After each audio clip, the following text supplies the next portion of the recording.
Sir ಯಾಕಂದ್ರೆ ನೀವು ಇದು ಜಯಣ್ಣ ಫಿಲ್ಮ್ಸ್ ಅದರಿಂದ ಪುನೀತ್ ಸರ್ ಸಿನಿಮಾ ವಿಚಾರವಾಗಿ ಒಂದಷ್ಟು ದಿನ ಟ್ರಾವೆಲ್ ಮಾಡಿದ್ರಿ.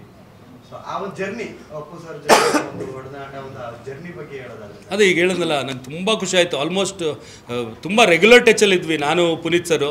ಅವರು ಫ್ರೀ ಇದ್ದಾಗ ಕಾಲ್ ಮಾಡೋರು, ದಿನಕರ್ ಬನ್ನಿ ಮಾತಾಡೋಣ ಅನ್ನೋರು. ನಾನು ಹೋಗ್ತಿದ್ದೆ, ಜಯಣ್ಣನೂ ಬರೋರು.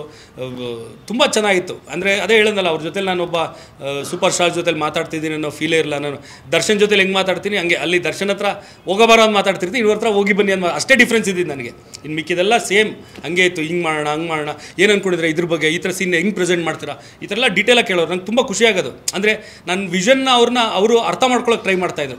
ದಿನಕರ್ ಏನು ಅಂದ್ಕೊಂಡಿದ್ದಾನೆ, ಸೊ ಈ ಥರನೇ ಬರಬೇಕು ಅನ್ನೋದನ್ನ ಅವರು ಕನ್ಸೀವ್ ಮಾಡಿ ಆ ಥರ ಡೆಲಿವರ್ ಮಾಡಬೇಕು ಅಂತ ಅವರು ಪ್ರಿಪೇರ್ ಆಗ್ತಾಯಿದ್ರು. ಸಿನಿಮಾ ಹೊರತುಪಡಿಸಿ ಫ್ಯಾಮಿಲಿ ವಿಚಾರಗಳನ್ನ ತುಂಬ ನಿಮ್ಮ ಹತ್ರ ಮಾತಾಡ್ತಿದ್ರು ಅಂತ ಕೇಳಿದ್ದೀವಿ ಸರ್. ಈ ಒಂದು ಸಿನಿಮಾ ಸಮಯದಲ್ಲಿ ನಿಮ್ಮ ಫ್ಯಾಮಿಲಿಗಳು ವಿಚಾರ, ಯಾಕಂದರೆ ದೊಡ್ಡ ಮನೆ ಮತ್ತು ತೂಗುದೀಪ ಫ್ಯಾಮಿಲಿಗೆ ಒಂದು ಬಾಂಡಿಂಗ್ ಇದೆ ಸರ್. ಬಾಂಡಿಂಗ್ ಅದು ತುಂಬ ವರ್ಷದಿಂದ ಇದೆ ಸರ್. ಆಲ್ಮೋಸ್ಟ್ ಎಷ್ಟು ಮೋಸ್ಟ್ಲಿ ನಾನು ಹುಟ್ಟೇ ಇರಲಿಲ್ಲ ಅನಿಸುತ್ತೆ ನಮ್ಮ ತಂದೆದು ಮತ್ತು ರಾಜ್ಕುಮಾರ್ ಅಣ್ಣವ್ರದ್ದು ರಿಲೇಷನ್ಶಿಪ್ ಬೆಳಿಬೇಕಾದ್ರೆ ತುಂಬ ಖುಷಿ ಆಗೋದು. ಈಗ ಫಾರ್ ಎಕ್ಸಾಂಪಲ್ ನಮ್ಮ ಮೈಸೂರು ಮನೆ ಹೆಸರೇ ಮುಪಾ ಕೃಪಾ. ಏನು ಮುಪಾ ಅಂದರೆ ಮುತ್ತರಾಜು ಪಾರ್ವತಮ್ಮ ಅವರ ಕೃಪಾ ಅಂತ.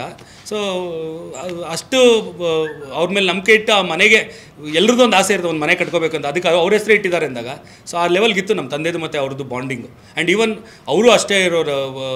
ಪಾರ್ವತಮ್ಮ ಅವ್ರು ತುಂಬ ಅಡ್ವೈಸ್ ಮಾಡೋರಂತೆ ನಮ್ಮ ಅಮ್ಮಂಗೆ, ನೋಡು ಕಲಾವಿದರ ಜೀವನ ಹಿಂಗಲ್ಲ, ಹಿಂಗಿರುತ್ತೆ, ಸೊ ನೀನು ಫಸ್ಟು ಸೆಕ್ಯೂರ್ ಮಾಡ್ಕೋಬೇಕು, ಏನೇನು ಬರುತ್ತೆ ಅದನ್ನೆಲ್ಲನೂ ಕರೆಕ್ಟಾಗಿ ಜಾಗದಲ್ಲಿ ಇನ್ವೆಸ್ಟ್ ಮಾಡು, ಈ ಥರ ಇನ್ವೆಸ್ಟ್ ಮಾಡು, ಹಂಗೆ ಮಾಡು ಅಂತ ನಮ್ಮ ಅಮ್ಮನಿಗೆ ಅವರೇ ಹೇಳ್ತಾ ಇದ್ದು. ಈಗ ನಮ್ಮ ತಂದೆ 95 ತೀರ್ಕೊಂಡ್ಮೇಲೂ ನಮ್ಮದು ತುಂಬ ಅಂದರೆ ಫೈನಾನ್ಷಿಯಲಿ ತುಂಬ ಕ್ರೈಸಿಸ್ ಆಯಿತು ನಮಗೆ ಎಲ್ಲನೂ.